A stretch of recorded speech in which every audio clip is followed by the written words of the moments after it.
I think most INFJs are so highly anxious.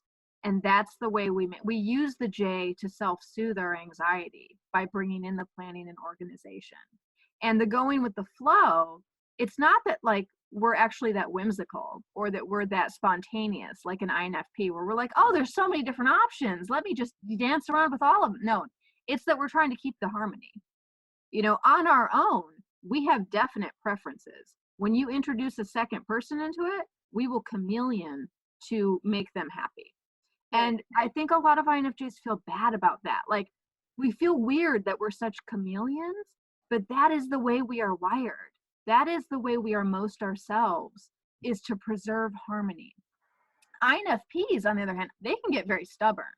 If an INFP, if their feelings are clashed with their personal feelings on a subject, they can get very resistant and very rebellious and loud. INFJs, not so much. We'll just like, let me keep peace in the moment, and then I'm going to quietly go off and kind of sneakily do what I want to do anyway. And I just won't mention it to the person, and they won't get upset. We're like a little bit more deceptive. We can bring in that deceptive part of us of like, I just want to keep the peace, right? So I'll hide things. INFPs are much more like, that's wrong, and that clashes with my values, and I'm going to let you know it. So it is really, I don't think it's such a PJ thing. I think it's an extroverted, introverted feeling thing, if that makes sense. Yeah, that definitely makes sense as to why some people don't really know who we are, because it's like, you know, we've just agreed with what they're saying and we just keep agreeing with it when all, you know, we're actually, without telling them, going to do something else. And then years go by and all of a sudden you're this totally different person and they don't know. And it's like, how do you match those two things up? And so many people have asked me that, and I'm like, in my experience, you either continue to go along or you tell them that you're somebody else. And when you tell them that you're somebody else, you risk, this is a really big risk of them saying, yeah, that's not what I thought, and I'm not interested anymore. Which is difficult. Yeah. That's a really big pitfall for INFJs, is that we will go along, and then underneath the surface, things are festering. And then one day we're like, I'm out of here. You don't understand me. You haven't understood me for 20 years. And the person's like, what happened? What, 20 years? What's going on? Right? They're like, I had no clue that anything was going on. I ran into a situation, honestly, with a landlord that I had last year. And I did the same thing. I just went along with what she said and went along. And even though she was breaking a bunch of laws and it was bothering me, and finally I just got to the point where I was like, I'm leaving because you broke the lease and here's what you did. And she was like, I don't even know you at all. And I'm like, well, no, actually, you really don't. Yeah. But I'm still leaving. Yeah, INFJs hide a lot. We have almost, not two people, but we have two parts of us where that extroverted feeling part is very plugged into people, especially our loved ones. And we live to make them happy. We live to please them. But then the intuition, our introverted intuition and introverted thinking are very independent. And that's kept way down deep inside. And we don't really share that with other people. We don't see the need to. Sometimes we get lonely, but then we just kind of go back to the thing we were trying to put together, the puzzle or the pattern.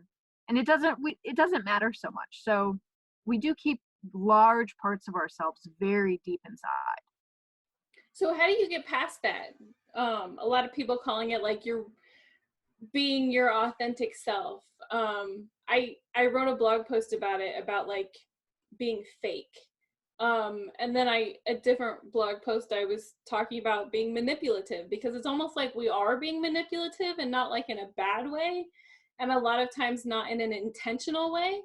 But that's just really honestly what it is. When you break it down, that's what we're doing. But how do you get past that, where you really share your real self from the beginning so that you don't run into that problem?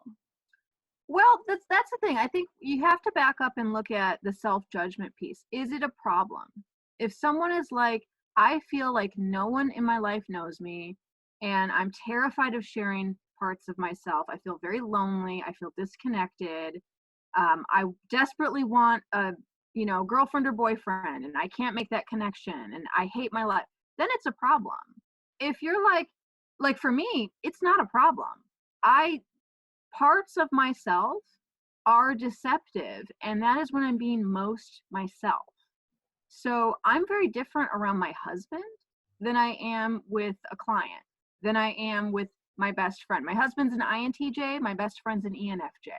I'm very different when I'm with either one of them. And I don't like being with the both of them at the same time, because then I feel very cold, because when I'm with my husband, I'm much more logical and thinking. When I'm with my ENFJ friend, I'm much more emotional and warm. Both of those versions of me are the real me, but there's many different me's. There's many different facets. And I don't think you have to, with every person be like, I'm 100% real and myself right out of the gate with everybody. Like, if that really means a lot to you, if you're like, yeah, I've thought about it, that's how I want to live my life, it's an important value, cool. If you're like, honestly, my life's not that bad, I'm pretty happy, and sometimes I'm like an ENFJ, and sometimes I'm like an INTJ, and it all shakes out in the end, then you don't have to worry about it. You don't have to sit and beat yourself up that you have to be, that you're not being authentic or you're being manipulative.